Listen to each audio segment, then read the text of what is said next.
समजा तुम्ही एखाद्या ज्वेलर्सच्या दुकानात गेलात आणि तिथे जाऊन 10 रुपयांचं सोनं मागितलं तर काय होईल?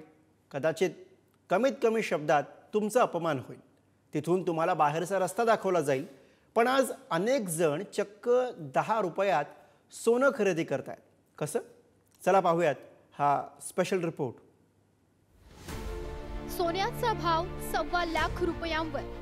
टेन्शन नॉट, अवघ्या 10 रुपयात घ्या सोनं। 10 रुपयात कुठे मिळणार सोनं?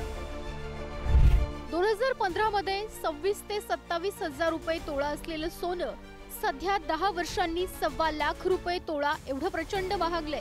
तरीही सोनं खरेदी करणाऱ्यांची काहीच कमी नाही। यात सोनाराकडे जाऊन प्रत्यक्षात फिजिकल सोनं घेणारे जसे तसंच डिजिटल सोनं घेणारेही मोठ्या प्रमाणात वाढले। पूर्वी डिजिटल सोनं घेण्यासाठीही ETF वगैरे घ्यायला लागायचं। आता फोन पे आणि गुगल पे वापरून मोबाईल वरून अगदी 10 रुपयांचंही सोनं खरेदी करता येतंय। 10 रुपयात साधा कटिंग चहाही मिळत नाही, पण 10 रुपयात सोनं मिळतंय। दररोज 10 रुपये, 100 रुपये किंवा 1000 रुपयांची सोनं खरेदी करता येते। मोबाईलच्या UPI ॲप मधून दररोज सोनं खरेदी करणाऱ्यांची संख्या वाढतीये। छोट्या गुंतवणुकीतून घसघशीत नफा झाल्याची उदाहरणं आहेत। 5 वर्षांपूर्वी गुंतवणूक करणाऱ्यांच्या सोन्याची किंमत दामदुप्पट आहे। मोबाईलवरून UPI वरच्या या सोने खरेदीचा ट्रेंड कसा वाढतोय हे भारत सरकारच्याच आकडेवारीवरून समजून घेऊ। नॅशनल पेमेंट्स कॉर्पोरेशन ऑफ इंडियाच्या आकडेवारीनुसार UPI द्वारे डिजिटल सोने खरेदीचं प्रमाण 16 महिन्यात 377% वाढलंय। एप्रिल 2024 मध्ये 2 कोटी 9 लाख व्यवहार झाले होते, तर ऑगस्ट मध्ये ते व्यवहार मोठ्या प्रमाणात वाढून 9 कोटी 97 लाखांवर पोहोचले। गेल्या 16 महिन्यात व्यवहारांचं मूल्य 550 कोटींवरून 1184 कोटींपर्यंत वाढलं, म्हणजेच ते दुपटीहून अधिक झालं। 24 कॅरेट सोन्याच्या किमतीत वर्षभरात 44% वाढ झाली आहे। मागील वर्षी 7633 प्रति ग्रॅम असलेलं सोनं ऑगस्ट मध्ये 11021 प्रति ग्रॅम वर आलं। भारताचे मुख्य आर्थिक सल्लागार व्ही अनंत नागेश्वरन यांनी नुकतंच असं सांगितलंय की ग्राहकांच्या खरेदीच्या पद्धतीमध्ये रचनात्मक बदल होतात। डिजिटल माध्यमं अधिक स्वीकारली जातात।